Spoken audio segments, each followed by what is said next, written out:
Hey everybody, it's Katie from Bobby Hair Studio. I'm here to show you part 2 of this black box dye transformation to a super light blonde. So if you haven't already seen part 1, I want you to go into my videos and look up how to remove black box dye part 1, and you'll see how I got my client from this to this in one sitting. Then you'll be ready to see how I took her from this today at the beginning of her appointment, that's her old toner had washed out over the month, to this gorgeous soft blonde color that she can wear for the next 6 months until she needs her roots touched up.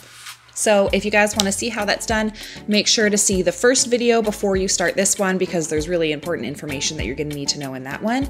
And I hope you enjoy my video.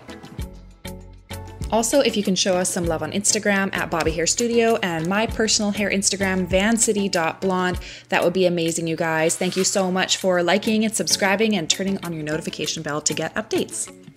So about a month ago is when we did our big first transformation video where we took out all of her black box dye as much as possible, and this is what we were left with.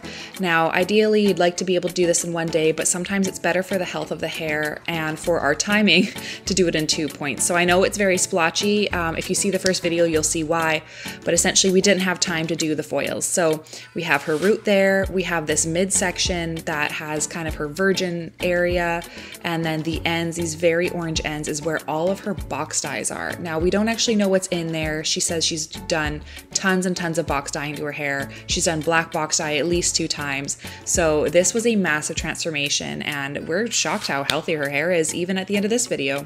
So let's get into how I did my foiling. It's super important to keep the integrity of the hair strong. So what I'm doing is I'm using these kind of foiling combs from Framar to separate the hair, and I do need to bleach everything. I need to make sure all of the ends are lightened still because they're too orange, like they're a gross color. We need to get rid of that. So I use the combs to split the hair in half. The bottom half, I'm only lightening the bottom of the section of the hair, wherever the orange is, wherever it's not light enough, where it's not like a level 8, 9.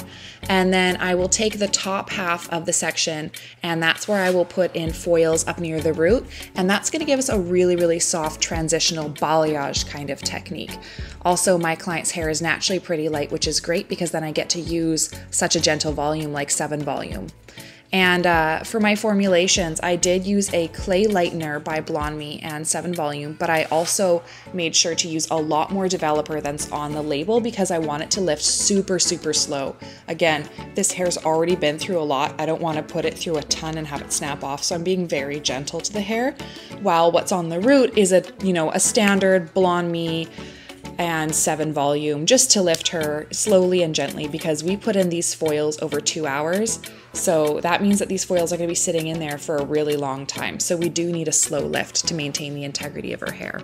As for these combs, I've never actually used them before, but I really like them for I don't want to say mindless, but kind of a mindless foiling pattern, because when you have a color correction on your mind and you're trying to think about formulas and you're just trying to go as fast as possible and you're not trying to think about where to highlight and where to low light, these combs are great. They just do the thinking for you. You just split the hair in half with them and it's just easy to do.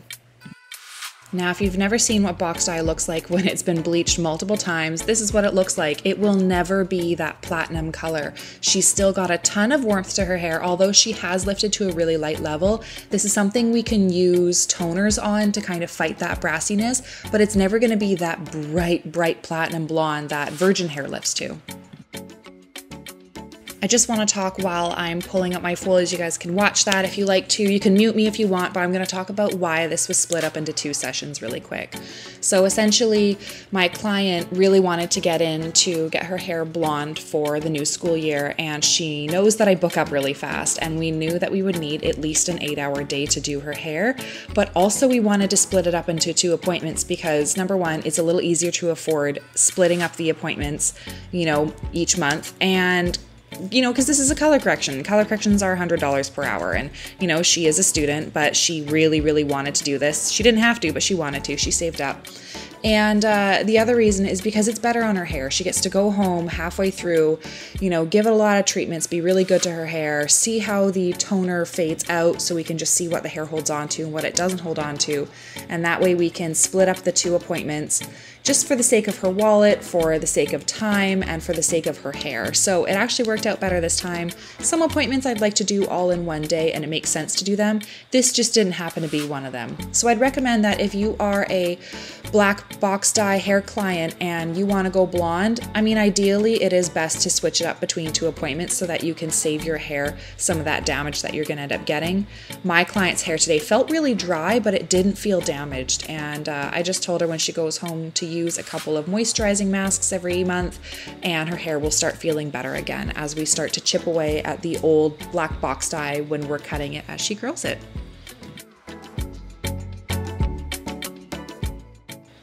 And I know it looks like a crap ton of blonde, and you know it is. We had to bleach every single hair on her head, and we had to do that just to get rid of that orange. And another step that I'm going to use today is the Schwarzkopf Goodbye Yellow shampoo. Now I find that Goodbye Yellow is my favorite shampoo for dealing with box dye blondes, anyone who has box dye and is going blonde, because they're going to have a lot more orange and really golden yellow tones to their hair. And because this purple shampoo has a ton of purple and it has some blue in there as well, it's meant for dealing with those really dark brassy tones. If your hair is all virgin and it lifts to a beautiful level 9 and you have that inside of the banana yellow, I wouldn't use this. I would probably use Fanola because it's more of that purple tone than it is of the blue, or even Milkshake because it's solidly purple and it's not gonna turn your hair potentially a little bit greenish, which some purple shampoos can do when they have blue in them. But if you have any orange in your hair at all, you do need some of that blue in there to combat the orange. After I pre-toned her with purple shampoo, I rinsed it out, and now I am doing my actual toner. So my actual toner today is Schwarzkopf Vibrance. It's 9-42, 9-1, and 9-55 with 6 volume. And I'm going to explain a little bit about that. Now, you guys know that I don't often have ratios for my color corrections actually up on here because every client is different. They all lift differently, and really honestly only hairdressers should be using these products because they are chemicals and they go on your head, and if you use them wrong you can have devastating results. So if you're a hairdresser and you have a client who has a ton of this kind of box dye lift with a lot of brass, having in something like a 942 is going to be very balancing for their hair. The 4 is going to balance out any light areas, and the 2 is going to help cool down any of those really orangey, brassy areas. And I like to mix in the 9-1 and the 9-5-5 because they are really good for evening out your canvas as well. They kind of fill in porous areas and help to tone everything to a really even color. But I am going to critique my own work here for a minute. If I could change something about my toner formula, instead of using the 942 today, I should have used the 924. And I know that doesn't mean anything to people who aren't hairdressers, but for hairdressers, you know that the first number in the color dye is the stronger color and the second color is the weaker color. So in this one I used the 942, which is 9 beige ash, but I should have used 9 ash beige because it would have had more of that ashy tone, because I noticed at the ends they still weren't sucking up the color till kind of the very end of the toning service, which I feel like if I needed that extra strength, which I did, it would have soaked up a little bit quicker and dealt with her color a little stronger. So, you know, live and learn. This is just some critiquing that I do to myself because I am a little bit of a perfectionist, and that's okay. When she comes in for her next toning appointment, I will keep that in mind. If her hair is super brassy, I'll use the 924. But if her hair just looks pretty good, like kind of how it did today, it was pretty brassy, but we didn't have any terrible results, then I'll probably just use this formula again and retone her. And it's something to keep in mind that every time you do tone a corrective client, their hair holds onto the toner a little bit better and it lasts a little bit longer. So, you know, today's results are, you know, the worst of what's yet to come, which means it's only going to get better from here on. She's going through the hardest part of her service right now, and it's going to be smooth sailing from here on out. So now that she's done toning, I'm going to rinse and blow dry her and make sure not to, you know, use too high of heat on her. We decided not to use any heat tools after the blow dry because we want to keep her hair as soft and fresh as possible. Here is her after result. She still got that warmth on the ends. She always will until we end up cutting them out because of all the box dye, but her hair is really, really shiny. I'm really happy with this result. So is my client. But I think it's pretty amazing considering we went from this black hair to this blonde hair in 2 appointments, and that was over the span of a month. And, you know, my client super loves it. I want to know what you guys have to say. If you have ever done a service like this, you'll kind of know what to expect. You'll recognize some things that you saw here, probably on your own client's hair. This is what she looks like from the front as well. She's super cute. This totally suits her, and, you know, I'm really happy with the results.